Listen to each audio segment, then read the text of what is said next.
Salut à toutes et à tous, ravi de vous retrouver pour une nouvelle édition de la Minute Quintet, direction l'hippodrome de Vincennes, ce vendredi à 4 avril, en compagnie des trotteurs bien entendu dans le prix Gracia, 8e course de cette semi-nocturne, une compétition pour des chevaux d'âge, n'ayant pas gagné 205 000 euros. Il y aura 16 concurrents en lice sur le parcours classique des 2700 mètres de la grande piste, le départ est prévu aux alentours de 20h15. On a deux concurrents qui se détachent dans cette compétition, deux éléments âgés de 7 ans. Il y a des 7 à 11 ans et c'est vrai que ces deux-là ont l'air vraiment d'avoir des arguments à faire valoir, à commencer par le 7 Il Capitano du Parc qui reste sur la bagatelle de 2 victoires. D'ailleurs, il reste sur plusieurs podiums consécutifs. Il n'a couru qu'une seule fois à Vincennes pour une victoire, c'était sur 2008 Grande Piste. Il battait d'ailleurs Inérit, qui, pour ne rien vous cacher, est mon deuxième choix. Donc, en tout cas, ce numéro 7, Il Capitano du Parc, est en pleine possession de ses moyens. Il vient de s'imposer du côté de Vire. Il a peu couru depuis le début de sa carrière, une quarantaine de fois pour 11 victoires, agrémentées de 18 podiums. Donc, un très bon pourcentage de réussite. Il a été préservé par Pierrick Locellier. Il n'a couru qu'une seule fois à Vincennes. Donc, pour le coup, il a tout pour plaire, il est capable d'aller de l'avant. Franchement, avec un tel engagement face à ses aînés, je pense qu'il ne devrait pas rater le coche et lutter une nouvelle fois pour la palme. Ensuite, j'ai retenu le numéro 4, Inérit en deuxième position. Inérit qui vient de s'imposer sur l'hippodrome d'Anguin devant certains de ses rivaux. Auparavant, il avait été malchanceux, il avait été battu par Il Capitano du Parc, quatrième, mais il n'avait pu s'exprimer dans la phase finale. Du coup, cette quatrième place est à mettre en perspective, même si le fait qu'il puisse battre son rival reste quand même à mettre à prouver. Il aurait certainement été bien plus dangereux avec un meilleur parcours. En tout cas, sa forme ne fait aucun doute. Il est une nouvelle fois allégé dans sa ferrure, il est confié à Eric Raffin, son entourage part confiant, et pour moi c'est à juste titre qu'il fait partie des concurrents capables de lutter pour la palme, mais qu'il fait surtout partie des très bonnes bases de ce quintet. Ensuite, j'ai retenu en troisième position le numéro 12, Houston Pagello. Un modèle de régularité, pas grand chose à lui reprocher ces dernières semaines. Il n'a jamais fini plus loin que quatrième lors de ses 6 dernières sorties. Il n'a pas réussi à s'imposer. La faute peut-être à des concurrents qui étaient peut-être un peu meilleurs que lui, notamment la dernière fois Inferno Piper. En tout cas, il a répondu présent face à ses cadets. Il a déjà bien fait face à des cadets de qualité. Alors là, le cadre change. On est sur l'hippodrome de Vincennes, mais il a également des références à faire valoir sur ce parcours. Voilà, rien à ajouter pour moi. Peut-être qu'il est un petit peu barré en valeur pure par les deux concurrents que je viens de citer, le 7 et le 4. Mais voilà, c'est peut-être le troisième larron, celui capable de compléter le podium. Ensuite, j'ai retenu en quatrième position la Sioupi Tollville, un cheval qui a vraiment franchi un cap cette année. C'est vrai que en début d'année, c'était dans la catégorie des amateurs, mais il a confirmé à un niveau supérieur par la suite. Il a aligné 4 victoires consécutives avant de tomber sur Isis d'Airfray en dernier lieu sur l'hippodrome de Laval. Maintenant, lors de ses 2-3 dernières sorties, il était plaqué des 4 pieds cette fois-ci. Il est déféré des 4 pieds. On sait que c'est un lion dans cette configuration. Il monte de catégorie, c'est le moins riche au départ, c'en est une preuve, mais franchement, je ne serais pas étonné de le voir rivaliser à ce niveau-là, vu les progrès qu'il a accomplis depuis le début de la saison. Ensuite, j'ai retenu en 5e position le numéro 14, Elencio. Elencio qui a réalisé une bonne rentrée. Lui aussi est peut-être un petit peu barré par ses cadets comme le numéro 12, Houston Pagello. Mais il va afficher des progrès après avoir fait l'impasse sur le meeting d'hiver.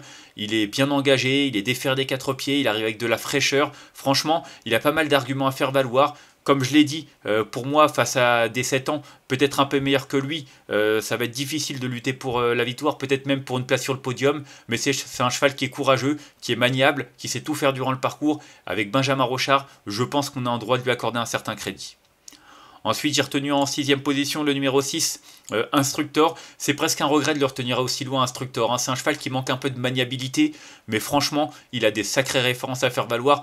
Peut-être un peu moins que par le passé, à l'âge de 4 et 5 ans, où on s'attendait vraiment à le voir rivaliser à un bien meilleur niveau, puisqu'il a quand même terminé 4e d'Ibi Kidwell dans un groupe 3. C'était il y a 2 ans de cela quasiment.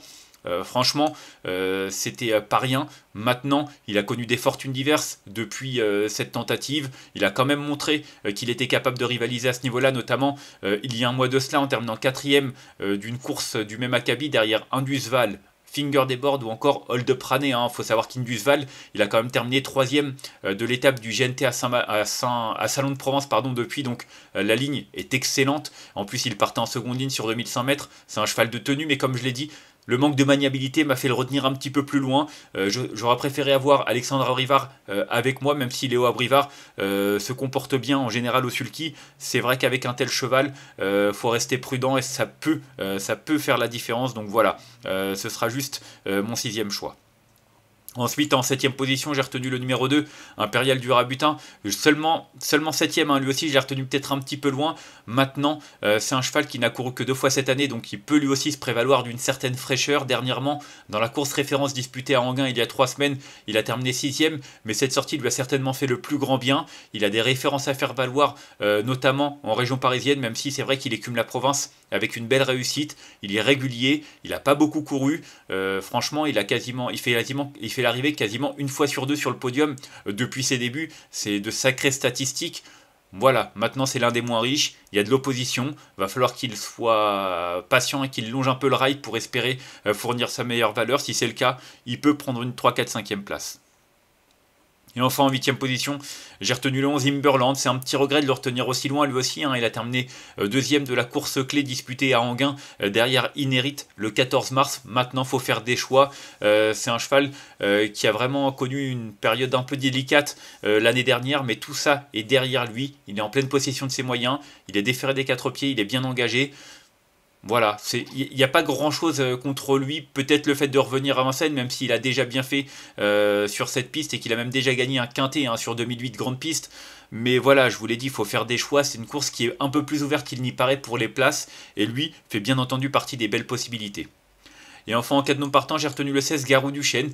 Très décevant, hein. La dernière fois du côté de Vincennes, c'était le 20 février. Il a repris un peu de fraîcheur depuis cette tentative. C'est vrai qu'on s'attendait un petit peu mieux de sa part hein, face à ses aînés.